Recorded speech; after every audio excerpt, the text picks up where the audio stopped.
I lied. It was not mediocre. It was just plain bad. I also lied. Ryuji was not teased at the end. I am in pain. Please get me out of Kamurocho. Send me back to Mount Massive Asylum. Now. Please. For this, I'll try not to repeat myself as much as possible. I'll focus on the latter 3 episodes. If you want context, watch the previous video. Spoilers, obviously, not that anybody's invested in the show anyway. The last 3 episodes, supposedly, of the Like a Dragon series have dropped, and how are we feeling? Not good. We're not feeling good. Like, at all. No. No. Somehow, it got worse the longer it went on. If this was going to be a part 2 drop, why did the story go this way? Why not have it go in chronological order? Start with the 1995 stuff, maybe a little bit before that, or even with the 1995 stuff, you have it interspliced with the childhoods or whatever, and then you move on in the second half to 2005. I don't know. I don't know, man. I would have been ever so slightly invested in it if it went that way. Now, what would have had me even more invested in it? Well, aside from better writing, music, cinematography, cohesion, and references, more fights. It was incredibly disappointing how few fights there were. The very few fights they had, there was no power to them. No tension, no raw strength, no brutality. It didn't have that just sheer power to it. I became so sick of the series having very few fights in any capacity. I became so sick of the series having just nothing to it that my only wish at this point was to see one bike, just one bike get tossed. Nothing. Just nothing. Nothing at all. There wasn't a lick of fan service anywhere, which, as I stated in the previous video, I am kind of so-so when it comes to fan service, but I think for this, I'd rather have a decent amount of fan service than absolutely nothing.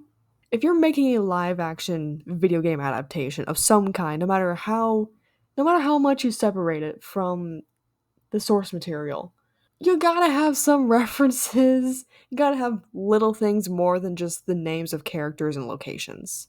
And to those of you who know nothing about the series, I'm sorry. I'm so sorry. If you watched the series just because you saw it on Prime Video and it looked cool, what's your experience? I'm genuinely curious on what you think.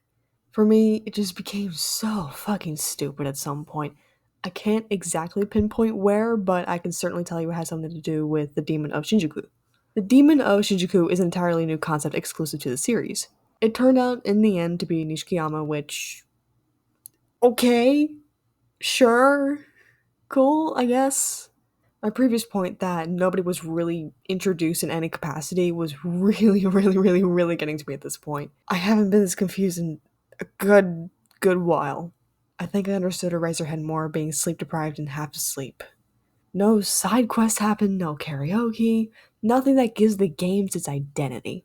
I don't know how much of a hot take this is, but Yakuza isn't really something that should be turned into a based off of live action, if you get my drift. If it got the Judgment treatment, that's fine, but this is supposed to be the first game, or Kiwami, and it has no essence of the games whatsoever. It's just mediocre, badly convoluted crime drama. Okay, I'm starting to repeat myself a little bit, so let's move on. Okay, deep breaths. Deep breaths. Okay. Let's speedrun this real quick. The Demon of Shinjuku is cool in theory, but it is stupid as fuck in the end. The execution of it just really was not it. Aiko could have been significantly better written. Way better than what she had. I do not want to talk about Shimono. I really don't want to talk about Shimono. Haruka had zero relevance aside from being just part of the kidnapping plot, and even then, yeah, there are ways they could have written her out of that. She's kind of just there. She does get kidnapped a lot in the games, don't get me wrong, but she has genuine relevance, especially when it comes to advancing Kiryu's character. She is such a core part of Kiryu developing, yet she had almost no part in this show, especially when it comes to Kiryu. Nishiki didn't say the funny 10 years in the joint made you a fucking pussy line. Very disappointing. I mean, I knew they weren't gonna do it, but it would have been nice if they did. Any kind of fan service at this point would have been fantastic. Majima was in only 2 minutes maximum with these last 3 episodes, and they didn't give him his fucking snakeskin jacket. That was the bare fucking minimum. Please, you could have at least given us that. Oh my god. Oh, okay. Any other nitpicks? Oh yeah, the whole Dragon of Dojima thing. In the games, there is a notable underground fighting scene, both MMA and let's not talk about the cat fighting. However, it isn't the most vital plot. Important, yes, but it's more of an infiltrating place than a comeuppance of character. Here in the show, a young Kiryu saw a man with a dragon back tattoo fighting and said, "Oh my god, he's just like me for real." And what was that man called? The Dragon of Dojima. Oh my god. There's only so many times I can say this isn't in the game without just being a complete asshole. Except one more before we move on, okay? Okay. Nishiki didn't kill himself. He's still alive at the end of the series. Okay, we can move along. I am a sane individual. I am a very normal man. I'm okay. So, moving along. This show is just plain ridiculous no matter which point you try to watch it from. This could be the fault of the translation, but from what little Japanese I do know, it was a decently accurate translation. The dialogue got more and more corny. Is that the right word? Corny? Cheesy? The more it went along, the more peculiar dialogue they started having. My favorite line from this entire series was, "Get him. We have one mad dog to rely on." I think a demon briefly possessed me when I saw that, and the demon almost threw my glasses across the room and told me it's not worth finishing. Captain Sprinkles, you cannot do this anymore. Just turn it off. Just watch something else. You've been meaning to watch Maxine and The Hills Have Eyes. Go watch that instead. You're worth it. You're better than this. But no, I finished watching it. I'm resilient, you know? Maybe I'm overthinking this, but that line makes no sense. In the show, Majima was apparently banished because, well, he kind of fucked up a little bit. And that would explain why he's been absent for the majority of the series, which I will get into that. I'll get into that. Maybe I'm overthinking this, but that line makes no damn sense. In the show, Majima was apparently banished, which explains why he's been absent for the majority of the series, which I'll get into that. I promise you, I will get into that.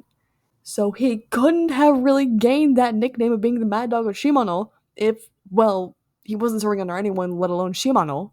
Okay, you know what? Let's just talk about Majima real quick. In the teaser images, we had Kiryu, Nishiki, and Majima, the three main characters. Even if Majima in the game had a little less screen time than the other two, he is still vital to the plot. I was looking forward to seeing him be the bisexual menace he was, but I don't think he had more than 5 minutes across all 6 episodes. He was severely underutilized. His actor Munetaka Aoki did a fantastic job with what he was given. Everybody did. Let's not discredit them for a second. It's just what they were given that was really not that good. Something I neglected to bring up in my first video was this is not the first live action Yakuza piece. There was a stage play that premiered in 2015 and a film from 2007 directed by Takashi Miike? Actually, no, that makes sense. He's done so many live actions, even Kuroshi Aichi. Good for him, I guess. Anyway, I haven't seen either in full, but from what little I have seen, they at least have their video game attire correct. I'll have to see them at some point if I ever can without getting like 17 viruses on my computer. I'm too defeated to go even more in depth. It's mediocre at best. It's not faithful. It's not fun. It's just a band-aid stuck to the hairiest part of your leg. This is a slog to get through. You're better off watching the Takashi Miike film or literally any other Japanese crime drama. There's nothing fun about this.